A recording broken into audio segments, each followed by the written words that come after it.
Ford F350 rear shaft. It says 1350 CV head at the transfer case, 1410 slip yoke down at the axle.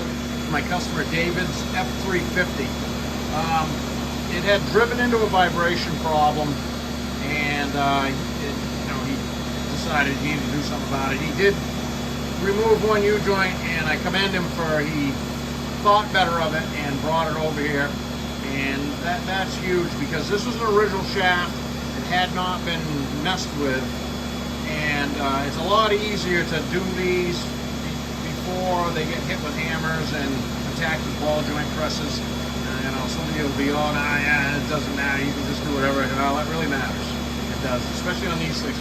This is a 4-inch neck down to 3.5. There's a lot of rotating mass here, and to get this thing to run, like highway speeds, it's got to be pretty nearly correct. The transfer case end of this was filthy with weights from Ford, big square weights, and holy cow! And so I stripped it all, sandblasted all the pieces individually, and knew the ball had failed, the centering device had failed, and the U-joints would typically, these are what the U-joints look like, basically all of them. So the U-joints failed, and it drove into a vibration problem. So I sandblasted it all, put it all back together, boot kit, ball kit, Spicer 1350 snap tights that end, Spicer 1410 snap tight that end. You can see I put a grease fitting in these so they can be greased. This was another one of the ones I always say, nick of time repair.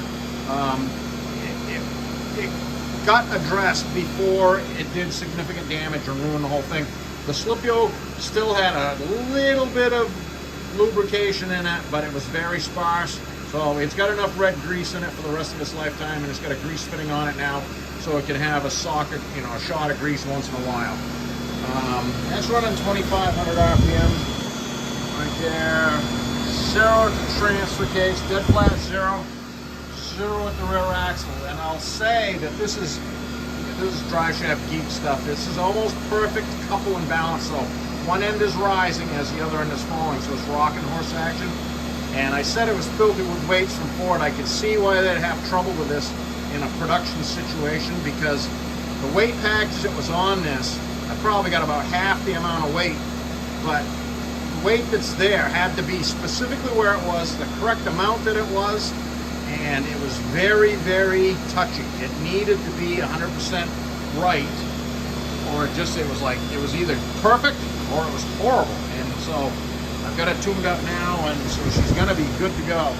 I'm going to get some paint on this and get it back to David.